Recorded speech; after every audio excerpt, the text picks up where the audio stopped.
To the verdict. All right, I'm already guilty. Okay. All right, so we're getting started. Here we go. All right. So, well, again, welcome back. Thank you, sir. And so, the last time you were here, you were running for council. Mm-hmm. And so you were actually elected as And council. I ran into it. Yes, I got it. Yeah, Yes. absolutely. And so, a lot of things have been happening that we see. Anybody who live in the city of Nashville, we see that a lot of things are happening. Yeah, let's be transparent. Doesn't mean we're going to like what one another say on every issue, but it means we're talking. It means we're having full discussions. And I think that I owe that to the people who voted for me, and the ones who didn't. I would hope down the road they will realize that I'm working every day to protect their pocketbooks and to watch out for what I think is going to be best for the people of Nashville. So that's what I've been working on. All right. So let's go into it. All right. I know right now there are some tax issues, and if you can kind of go into that and tell us what's going on with that. All right, so I think right now there's a lot of discussion with regards to, do we raise taxes, do we not? In my opinion, I think the discussion is pretty much so concluded. Taxes will be raised. Now, here's the part that I'm going to fight for. They don't need to be raised as much as some people think they may need to be raised. And here's why it was so important for me to come back and talk to you guys. If you're renting property or you have a lower priced property and all of a sudden your taxes go up 20%, 25%, 18%, whatever the case may be, especially if you're renting, your rent may go up 25%, 35% because there's no safeguards in place to protect your wallet there. The landlord will tell you, we're just going to go ahead and raise your taxes, we're just go ahead and raise your rent because the taxes went up. That's not completely honest. Yeah. All right, so if you pay, let's just say you pay $500 a month out of the 500, or 1,000. Let's do 1,000. That way it's easy to work the math. You pay $1,000 a month on your tax or on your rent. Taxes of that equates to, let's just say, $20. If you have a 20% increase in taxes, the rent would go up by $20. Okay, that's it. However, because you're renting, they'll say, oh, no, the rent has to go up to $1,200. We have to raise it 20%. They're playing with numbers. And that's one of the things I do all day long is I work with numbers. So I think it's very important that we get out here and start talking to folks and say, you better pay attention, guys. You better make sure you're on track with where we are, and don't let government stick our hand into your wallet and take more money than what is absolutely needed. I mean, right now, public safety and education should be the things we're focused on, and it has to be what we are literally zeroing in on, and not all the other aspects of it. So, if we're going to raise taxes, let's be very specific about what it's going to be used for. Mayor Cooper has said that any new revenue, 50+% of that's going to education. I'm good with that. For me, the balance has to go to public safety. We've got to get things under control in those arenas before we do anything else. Until we get those two key components handled, I think we're kind of barking up a lot of dead trees. Yeah. So, go ahead. I just was wondering because I came across something that showed me that there is a thing in place called a usury law, to where it's keeps a company from taking on too much interest to a loan, to where you can't go above so many percent unless a law is passed. Yeah, Saying okay. otherwise. And that is a state law. I'm not going to be able to quote you the percentages on that, Yeah, but you're right. It is in place, yes. So, but my question is there not any kind of law that's in place that protects the people who live here without these people who have control over the budget to just pretty much just do whatever they want to do to us? So here's the bottom line. We have now, because property values have increased so drastically over the last 10 years. If you look at property values, the median, about 10 years ago was sitting at like 155. Today it's sitting at like 320, somewhere in that range. About double, okay? Now, the property tax rate has gone down. They'll say, oh my gosh, we have to adjust it because we're not collecting as much as we should be. We are collecting a lot more than we were collecting without a property tax increase. That being said, when you look at the protections on the interest rates, etc., yes, there are laws that are there. When you look at how much can we raise the property tax, yes, there was a referendum and it says we can only raise it to like 469, 470, something like that, whatever the dollar. Problem is, we've got like $1.55.60 spread, and every 1 penny equals $3.3 million in revenue to the city. Yeah. So, if we have let's just say an 18-cent property tax increase, okay? 18 cents, 18 pennies, we're looking at roughly about a 7% property tax increase. All right, 7% is not something that anybody could love, but we could probably handle that a lot more than 20, 25, 30%. Like credit cards. Like credit cards. Problem is, we have such a large spread available to us on where we are and what we can charge without taking it to the voters now. That's what will literally destroy everyone's wallet, unless there are people that are willing to fight and protect the taxpayers. And that's exactly why I'm here, because people need to understand I'm out there fighting right now to protect your wallets. Here's my concern, and because, everybody who lives here, and if you've been here over 10 years, 20 years, you know that Nashville went from a sleepy town to almost a huge town. We're a 24-hour-a-day mega market. Yes. And so I remember, in 2000 and I want to say 2007, I ran for council before they built this arena. And one of the promises was that the money that's coming in is going to help stave off raising property taxes. That was one of the promises that they made. Now, of course, they changed courses on that. But people see all of these people here in town. Right. The hotel taxes are through the roof. All of the taxes are being placed on people, 17, 18, 20 million people coming through Nashville. Why is it important that taxes are raised on us? Or why do politicians think it's important that taxes are raised on us, even though there's this revenue that's here, that's coming into the city? Because there's a lot of revenue. No, you're right. You're exactly right. And that's a great question, because here's the problem. The money got assigned to the bonds to pay for that great thing that was going to happen down there, the MCC and some other things. When you assign the money, when you add new taxes and all the other aspects of it, and you assign those new taxes to those bonds, it's sort of like super glue. You put it on and you can't get out of it. It's almost virtually impossible. Now, the mayor is doing a lot of work in that arena, and there's those of us who are trying to figure out if we can pull back some of it. The mayor has done a good job figuring out how much he can bring back into the operational budget of Nashville. But you're exactly right. We see all these millions of people coming in, but we're like, how can we be broke when you can't get a hotel room, and if you can, it's $400. The problem is the money is assigned in aspects of bonds that don't take care of the people of Nashville. We got to get that fixed. And that's what I was going to ask Yeah. you. Is there something that today's council can do, or is it something that the people have to do as far as, like the way they did with the transportation, going for a vote for that? Is that something that the council can do to fix that? Because the council is the one who, No, it's state law. that's a state law.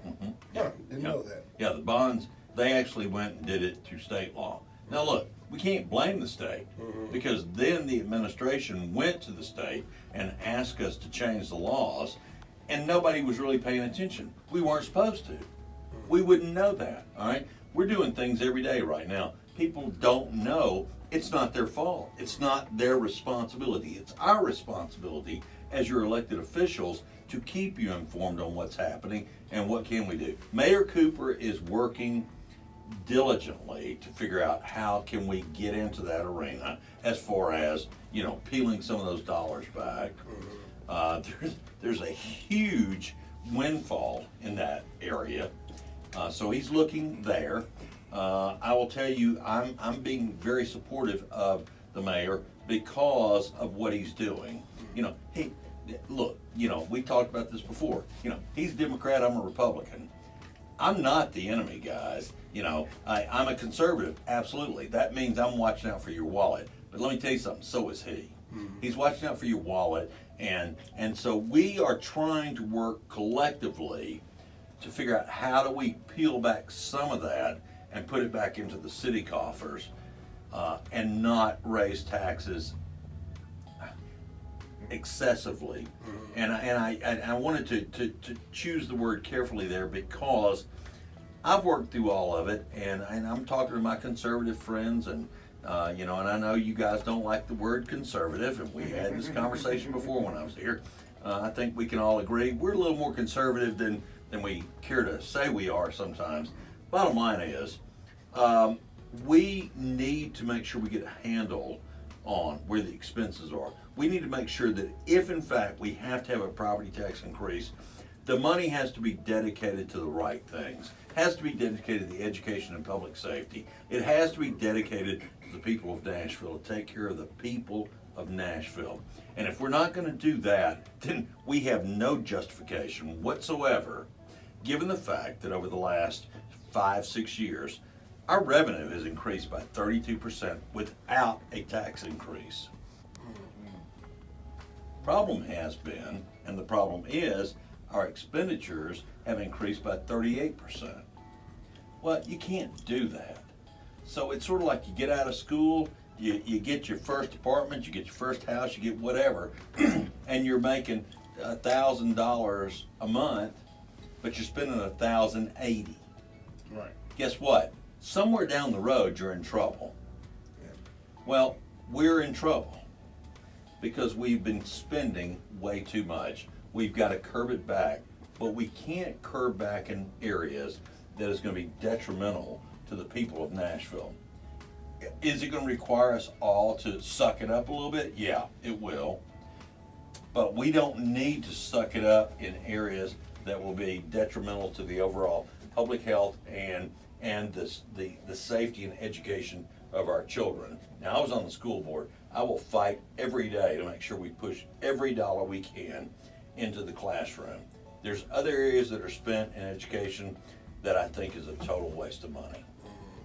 And so, speaking of education, when y'all say that y'all want to focus the taxpayers' money on education, to benefit them how? By doing what? Well, I think you'll have a lot of people talk about how we do it. I'll give you my opinion. All right, so let me go ahead and do the disclaimer on that. This is my opinion. We have right now roughly about 25% of the student base that qualifies for MLK and HUMFOG academically. Economically is irrelevant. Color, irrelevant. Academically, they qualify for MLK and HUMFOG. We can only accommodate about maybe half of that, give or take a little bit. What happens is the parents who have the money and the financial resources will end up either taking their children to private school, or they'll go to another county. They'll sell their house here, move to a different county, and blow Davidson County off. Now what happens is the watermark starts moving down, because now you're losing those students who are academically talented to other districts, private schools, etc. We should really expand our base. You know, the old movie Field of Dreams, build it and they will come. We've already built it. We have the buildings. We should create spaces in our metro schools right now, our public schools, that at each one of our high schools have a wing for academic magnet seats. It doesn't create a problem. It actually creates a great opportunity for our schools to really grow academically, and it keeps the parents who can move back and forth, it keeps them in the school system. For the parents who are challenged socioeconomically, it gives their children an opportunity to be educated at the same degree. So I don't understand why that's such a challenge to do that, because it's really not a challenge. We just pretend like everything we've been doing in the past is the only way to do it. It's not the only way. Right, and then that's where I had a couple ideas that I want to throw out there that I believe that might be beneficial to the educational division. And I think it would help our public schools by, one, creating a way for the teachers to cater to learning styles and stop just catering to one or two ways, and then when they don't catch it, it's a special needs issue to where then there's money coming in and it becomes a game. That's one way I see that we could do something about the education. And two, I believe it would be a great benefit to start incorporating new textbooks. And when I say that, I have black authors who have great information that I believe that the children should learn early. For as an example, Claude Anderson, Powernomics. He speaks about group economics and aggregation, to where each group of people actually build themselves up, pool together to make this country great as it's supposed to be. Information like that, I think, will be a great benefit, and it will show some of the students who don't feel like people that they've come through have any involvement in our school system. Because it's hard for me to desire school when the education does not cater to my greatness. It only caters to my attendance. So see, you and I are saying the exact same thing. We're saying the exact same thing. I'm talking about the academic magnets. You're talking about, and I've not read the book, so I can't talk about that piece of it. But systematically, we're talking about the exact same thing. If we have the students and they're in Metro Nashville, we need to have the facilities that accommodates what their individual needs are. And if we don't have it, you're right, we don't need to be shifting them off to special needs or this or that. We need to be accommodating their talents. So speaking of that, this is a nice segue. Okay. We've seen where today where the mayor is suing as far as what is it? Yeah, the state on the vouchers. Yeah, the state on the vouchers. Where do you stand as far as the vouchers are concerned? You know, I really don't have a stance yet, because frankly, until we get our act together in Metro Nashville, I couldn't say it's a bad idea. If Metro Nashville will get our act together, if our school board and our educational system will get our act together, then I would probably be completely against it. The problem is, we haven't gotten it. And you want to talk about who gets cheated? It's a lot of the people that are listening to your station, they get cheated. Yeah. And we pretend like it's a color issue. No, it is not just a color issue.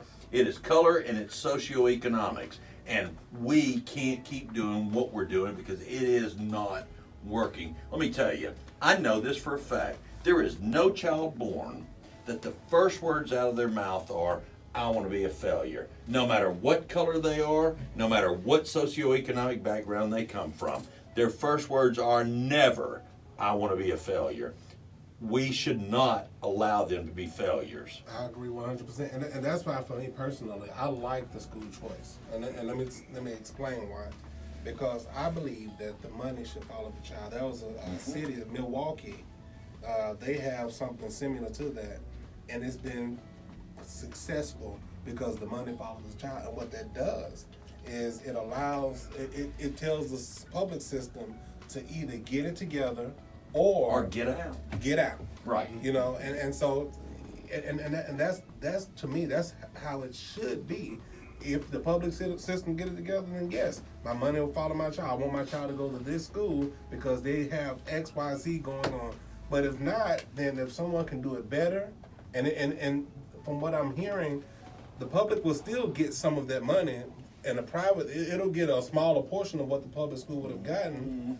Possibly. Possibly smaller. You know. So, still, you know, I would want my child to be able to go where I want them to go, where I know they can get a good education. And if we have schools that are here, because I've gone into some of the schools and it's rough. It's almost like almost like a breeding ground for something we know that's in the future, and that's not what we want for them. That's right. And so, you know, that's why I asked you, where did you stand, and what do some of the, like, what are you hearing in the council? Because I know that was a suit, but what is the council saying? What are you hearing? You know, I don't know, because the council really doesn't have a say on any of this, simply because all we do is we hand the school board the money. They dictate and they determine how it's going to be spent. I think there's a lot of work to be done in this arena. I'm doing a lot of things that I'm not ready to talk about yet, because frankly, I don't know if I can make it come to fruition. I do know this: my commitment to making sure every child in Nashville is educated and has the opportunity to be educated properly. I'm 1,000% committed in that arena, and I have spent almost 20 years working on it, and I'm not slowing down. Are you by trade? What are you? Are you in finance? You said? Yeah, I do financial planning. Okay. Yeah, I do retirement income planning. Yeah. Okay. So as far as the budget, for Nashville, do you know what the current, as far as dollar-wise, the current budget? About 2.3 billion. 2.3 billion.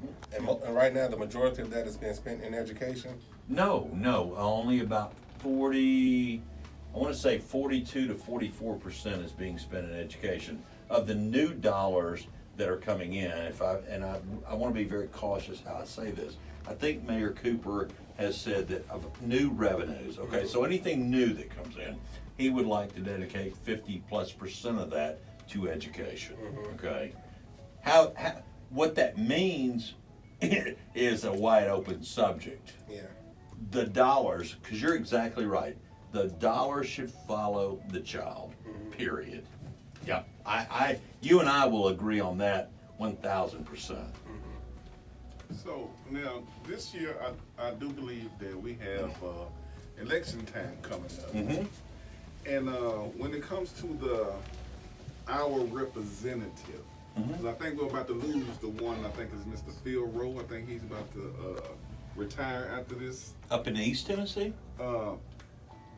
I'm not, Congressman Phil Rowe is up in East Tennessee, yeah. Yeah, and if I read it right, I think he's retiring after this term He may right be, here. but he's up in the Johnson City area, so I don't really follow that one very well. Okay, so the one that actually pertains to us, what are your thoughts on who's coming up, or do you have Jim Cooper is if you're talking about in the Congress, it's Representative Jim Cooper is our congressman. I haven't heard if he's, in fact, I'm almost certain he's running, so. Okay, so do you think we should maintain what we already had, or is there any way? Well, now we're going to move to national. Let me say this one more time. I'm a Republican. Okay. He's not. Okay. Good way to put it. Good way to put it. Let me say that as nicely as I know how Yeah. to. Yes. Well, let me ask you this, if you don't mind me No, jumping in. yeah. So I know that you are a Republican, but you're also a local politician. Yes, Of course, we have absolutely. state, federal, and local. And so you're a local politician. And I remember the last time you come, I wanted to let you know that the name of this show is The Black Family Talks. Yep. And so also a lot of the people that are listening to this are African American Sure. or Black people. So what are some of the things that you've done that you have seen that benefit the people that listen to this program? And then also, in the second part of that question, what are some of the things that you are looking to do that can help benefit this particular segment of people in the city? Okay. Well, I'm always very cautious to say, what have I done that will benefit just one segment of the population? I really don't like looking at it that way. I don't think it's black or white. I think it's Americans. That's the way I look at it. Now, we can agree or disagree on that, but that's the way I look at it. So what have I done? I worked pretty diligently to make sure we kept General Hospital open. I've worked diligently to make sure we keep the taxes down as low as humanly possible, to not overburden your wallets and take more money out of your pocket than you can afford to give the government. Look, let's face it, I do retirement income planning. If you were thinking about hiring a money manager, I don't care how much money you have. If you're going to hire a money manager, about the last place you would consider would be the city of Nashville government, because we've done a lousy job on managing the money we've been given. Mayor Cooper, this council, I believe, I know Mayor Cooper is absolutely working in that arena to correct that problem. What am I doing right now? I'm here at this show. I'm warning people, saying, hey guys, you better understand there's a tax increase that's going to be proposed that is going to be, I believe, massive. Anything above that, or anything that includes double digits in it, is massive. And so for me, that's why I'm out here, because I think it's so critical to come out and talk. I don't care if you're white, black, green, purple. I do care on your socioeconomic place on the spectrum. And if you are of lower income, it will hit you harder than it hits those who have plenty of income. Now look, again, I'm a Republican. I'm a conservative, absolutely. But in doing that, it's my responsibility to look out for everybody's wallet. Government can never outmanage your money. Government never collects money from you with the intention of giving it back to you. And so therefore, we have to make sure we're all on the same team. When we collect money, here's the real conversation. And what have I done for you?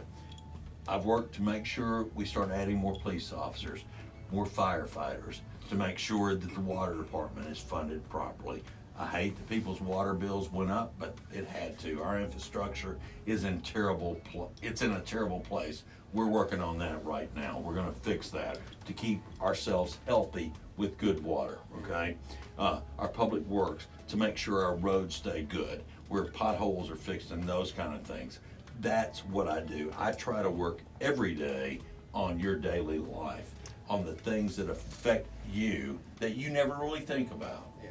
And you shouldn't have to think about it, because that's why we run for office, and that's what our job is to think about it and make sure we're taking care of you guys. I know, 'cause I hear people say all the time, we don't see color, but actually color is a fact of life, especially if you're African American. I know. I'm not saying it's not. And I'm kind of going back to it, because we have Nashville, African Americans in Nashville represent about roughly 27% Somewhere in of the the range, city. I would say, probably. And I asked Mayor Cooper this as well, because he came on the show.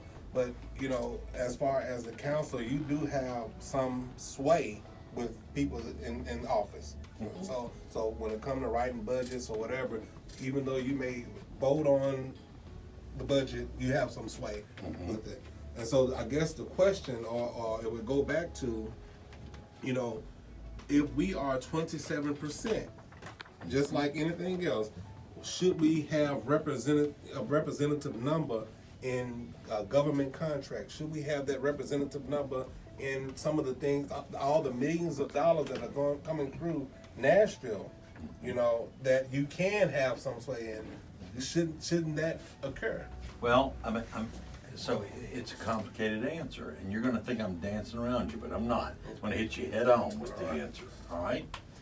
If you have 27+% of the companies out there that are qualified to do the work that's required, then absolutely. The problem is, every time we pass a blanket law of that nature, there is always an area that there's not a minority business that can accommodate what has to be done in that specialty. It creates somewhat, Amendment 3 years ago when that passed, okay? That was one of the problems And Amendment 3 was not just that, but I mean, I'm kind of using it as an example.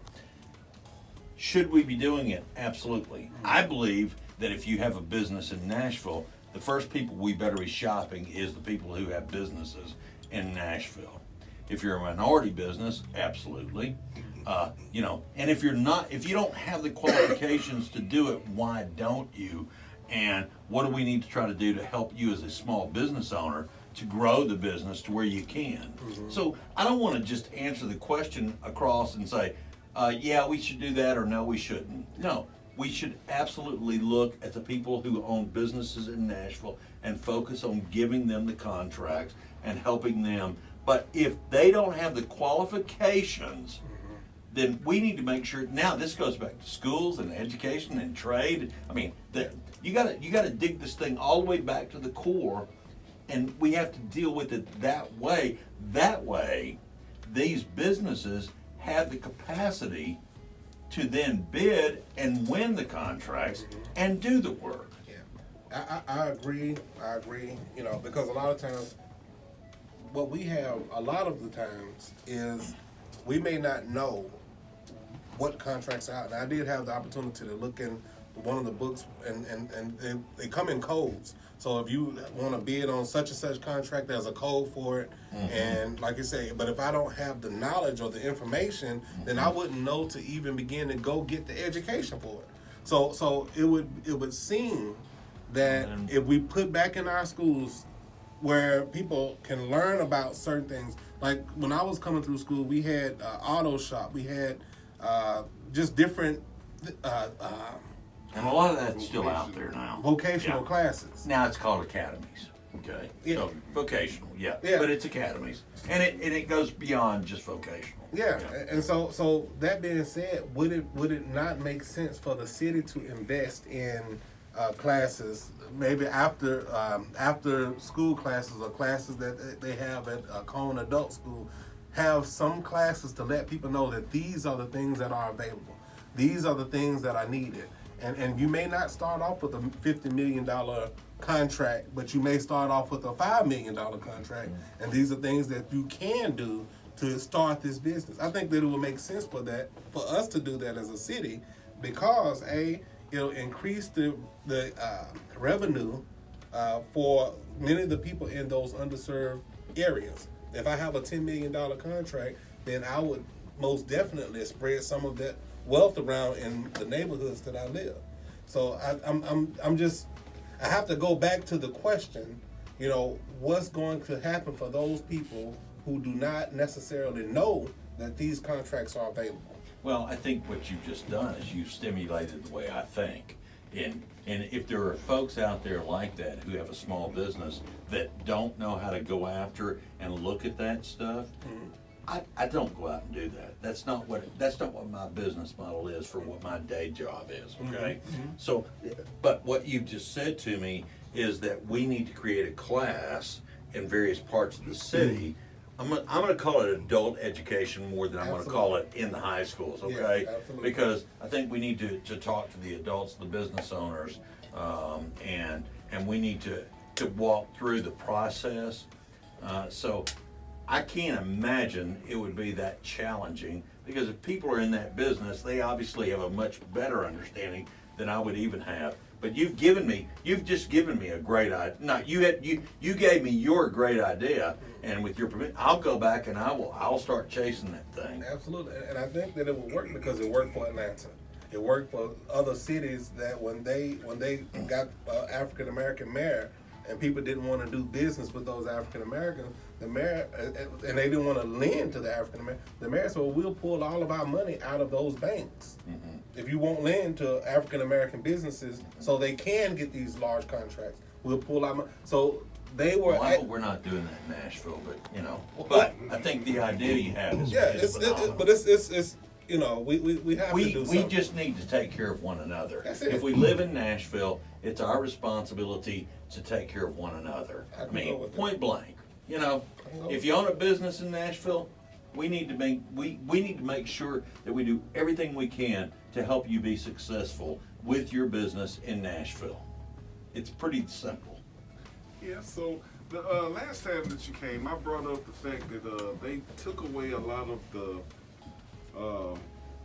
food grocery stores in certain neighborhoods, like in Edge Hill community and over in the J.C. Napier community, to where the main grocery stores that they had were taken away, either shut down or turned into something totally different. Is there anything that can be done about this? Because I'm hearing a lot from the people that they're really tired of shopping out of a gas station or having to go to the center to get free lunch boxes because they don't really have access conveniently to a real grocery store. Okay, so I'm not going to avoid your question either. I just don't know the answer on what could we do.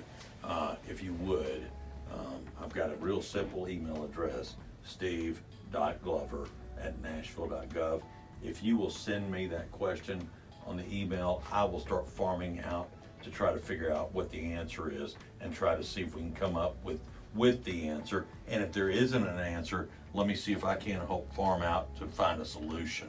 I just don't know the answer, and I'm not going to sit here and make something up to you. It's better not to make something up. Right. Than No, I'm just going to. I mean, I'll always tell you what I think. I would think that, and this is just my opinion, that an incentive for those stores that go to where food deserts are would be a good way to get Like those, grocery stores, right? stores. Yeah. If we can get an incentive to get those stores back in those areas. Now, Right. I also think that there are some things, especially like some of the people in our neighborhood, there's some things that we have to do for ourselves as well. And so I'm not a big proponent of having like government, because I don't think government can do everything. That's right. And it shouldn't do everything for us. But I do think that there can be some things that government, to me, government is something that kind of nudge, right? It nudges, if we're going in a certain direction, it can nudge you toward or away from something. But as far as having a government program to bring food, I don't know that would even be a good idea, but I do think that the government can have a situation where they give an incentive for those places to actually come in. If you're going to open up a new store, then come here. Because this is the same government who give 30-year tax incentives for some business to come in. We can do a 5-year tax incentive for this grocery store to come in. And I think that this would kind of help a lot of the people who are living in those food deserts.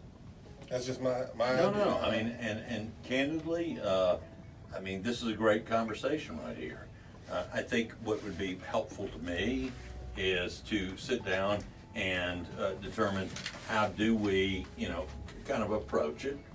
And so, I mean, guys, I'm more than willing to say, all right, let's start having community meetings. Let's start talking about how we do it.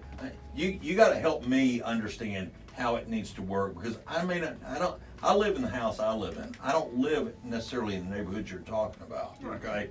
And so therefore, the only way I can really have the conversation and understand it is if I'm being told and people are talking to me about it, because I promise I will listen intently, and I will try my best to try to figure out how do we come together to give the solution. Because, see, government should not be the support mechanism or the crutch. It should be the opportunity. I agree.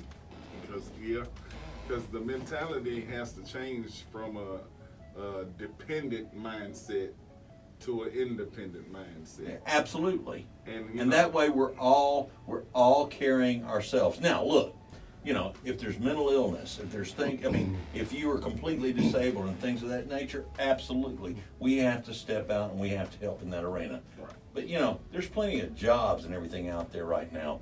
We've just got to go out and we got to tackle it, and we have to do it in a successful manner. And we truly need to embrace one another. I mean, we got a great opportunity in the city. Let's not blow it. I agree. Well, I'm going to take this time out to highlight our donators and our sponsors, because without them, this show would not be possible. So we're going to start out with Pruitt's Discount Pharmacy, which is Nashville's oldest black-owned pharmacy with 2 locations. One on Dickinson Road in East Nashville, and the other one in J.C. Napier's Clinic in South Nashville. They accept all insurance, deliver meds free of charge, and they also give free samples of the CBD hemp oil or cream. So stop by one of those locations, which is Pruitt's Discount Pharmacy, and check them out and see what they can do for you. Smith Funeral Directors, located at 706 Monroe Street. You can reach Melvin J. Smith at 615-726-1476. Smith Funeral Directors are here for you in your time of loss. Need the perfect stocking stuffer and don't know what to get? Tasty Lips is the newest and hottest cosmetic lip gloss and chapstick line from a 13-year-old entrepreneur. And yes, I said 13 years old. Go to her website, which is www.tastylips.com, and shop today.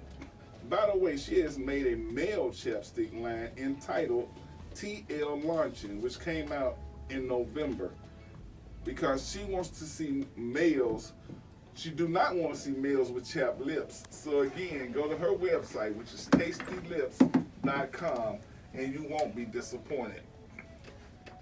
On the Go Tires, located at 1409 Dickerson Pike. For all your tire needs and light mechanic works, please stop by and check them out. If you want to give them a call, you can reach them at 615-540-0208. Again, that's On the Go Tires. Claire Muhammad School, where a student cultivates strong self-concepts, good manners, and strong morals. This school has been in existence for over 49 years. If you're interested in sending your child to Claire Muhammad School, please reach out to Mahassan Abdullah at 615-485-3488. Again, that's Claire Muhammad School. Kajiji's Groceries, located at 3620 Buena Vista Pike. Stop by for the freshest fruits and vegetables, natural lines of black soaps and hair care products, and anything else you may have on your grocery list. Again, that's Kajiji's Groceries, located at 3620 Buena Vista Pike. Clarksville Highway Memorials, located at 4028 Clarksville Pike. In a time we need to create a memory for a loved one, check out their website, which is heavenlymonuments.com, for all of their products and services they provide. From granites to bronze memorials, monument cleaning, cremation urns, and much more. If you want to give them a call, you can reach them at 615-299-1535. Again, that's Clarksville Highway Memorials. Your one-stop shop for custom gifts and apparels, t-shirts, mugs, phone cases, dog tags, plaques, and more. No order is too big or too small. We welcome all companies, family reunions, teams, groups, schools, single orders, or whatever you may need. They are registered by Metro vendors, and this is M&B Impressive Designs, which is located at 907 Rivergate Parkway, Suite D3. If you want to give them a call, you can reach them at 615-342-9082 or mbimpressivedesigns@yahoo.com. And if you want to catch them on Facebook or Instagram, just go under Impressive Designs. So when you go and support these great businesses, please let them know that the Black Family Talk sent you there. All right, we are here with Councilman Steve Glover, and we want to go ahead and put the number out. We don't have a whole lot of time, but if you have something that you want to ask him that you've heard that you maybe didn't quite understand, or you just want to ask him a question, give us a call at 615-737-9865, or you can give us a call at 615-227-1470. Now, I want to go into something really quick as well. This morning, I left my house. I live about 15 minutes away from my destination, but it took me an hour and 15 minutes to get there. All right. Okay. And so we're getting into traffic now. Okay. Here we go. All right. Here we go.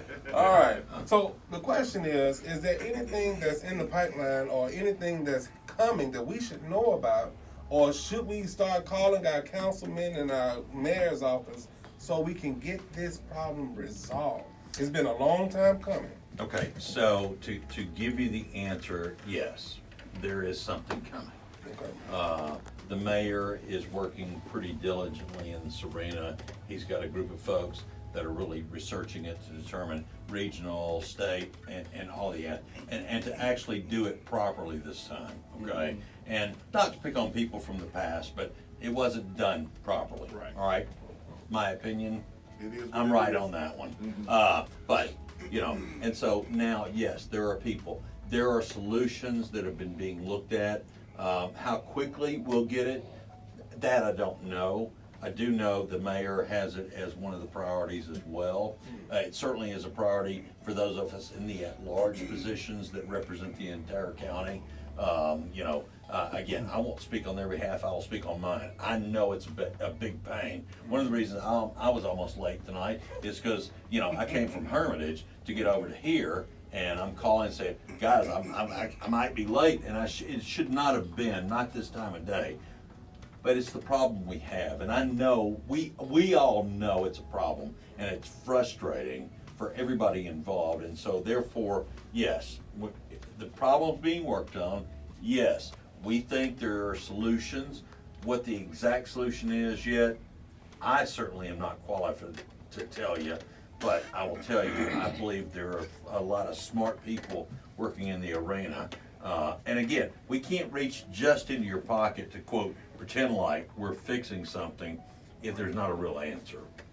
Okay, so I haven't heard anything recently about it, but I want to see if you knew anything about the body cameras on the police office. So the mayor's office is putting out, I don't remember the exact number, I'm gonna say less than 50, okay? I know it's less than 50, I just don't know the exact number, and they're testing it. One of the problems we had was the district attorney came in and said, hey, you know, for data storage, for everything else, we're gonna need all these millions of dollars and everything else. So we all kind of got freaked out a little bit. I'm going, well, wait a minute, there's not money in, you know, for what we're doing now. How are we? So the mayor has done it, what I think is intelligently. They're rolling it out and they're testing it in various parts of town to figure out what is the actual data storage that's needed.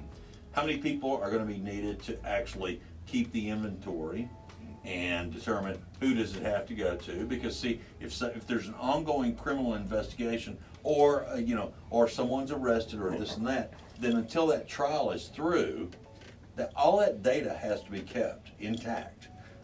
If you're found guilty, then we have to keep that into, you know, forever. And so, you know, what is the real requirements for data and everything else? The cameras are cheap. I mean, they're really cheap. They don't cost that much. The data, the personnel, and the maintenance of it, that's the cost component. And so the mayor, they're rolling it out. I know it's happening right now. But again, I believe he's doing it in a very intelligent way to determine what is going to be the cost and what's going to be the requirements. So would it not have been a good idea to join with a security company, ADT? Because don't they have to record what they You can't do that because now you're all right. So if I go to break into your house and you have a camera with ADT, right? That's your property. That's your thing. Yeah. But ADT, we can't give them access to that public information. Yeah, I was speaking on far as data control or some kind of Yeah. Anytime for you open it, examples. yeah. But anytime you open it up to an outside source that doesn't have the same criteria, Objective. yeah. Well, no criteria that stands a chance of not protecting your rights. Then you're violating that individual's rights. So unfortunately, there's just, no, it's not unfortunately. I mean, unfortunately, there's not a way to quote save money by combining. Fortunately, we're not going to do that because we're not going to let your rights be, you know, violated. You know, this is where because I think that body cameras, especially in our community, is something that we feel is greatly needed because of the historical aspect of it. The Right. Historical aspect of policing and things happening it never goes well for us. And so, I believe that the city, and this is just my belief, the city would find money if there were police officers being harmed. The city would find money if there were people in Bellevue or people in certain area codes that were being harmed. And I know that because the city finds money for new jails. The city finds money for the thing. The city found $1 billion for what is that? The convention center. So when the time comes, when we say, well, it's going to cost $17 million in comparison, like you said, is literally, if it's 1 cent per $3 million, then you're talking about what, 5 cents, 6 cents, 6 cent property tax, or 6 cent tax, and if that 6 cent tax is going to mean our safety, and I think that we really have to look at that. So we're talking about, we don't want to be taxed on everything else. But you know, this is something that I think that if you ask the majority of the people, especially in our neighborhoods, these neighborhoods, 37218 and some of those neighborhoods, they wouldn't mind that tax, especially if they know that it means our ultimate safety or accountability. You know, I would say an accountability tax. Yeah. We don't mind. So you probably won't ever invite me back because you're not going to like what I'm about to say. No, we're going to invite you back. But I'm also going to just tell you, you know, the way that things are.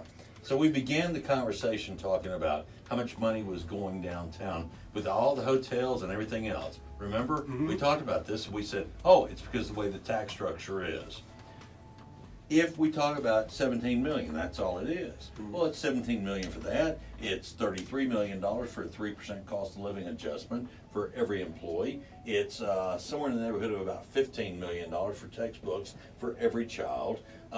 It is, give or take another $50 million for just basic mechanics in the schools to try and fix the ceilings to where the roofs are not leaking and everything else. Now, what am I up to? 100, 125, 150 million right now?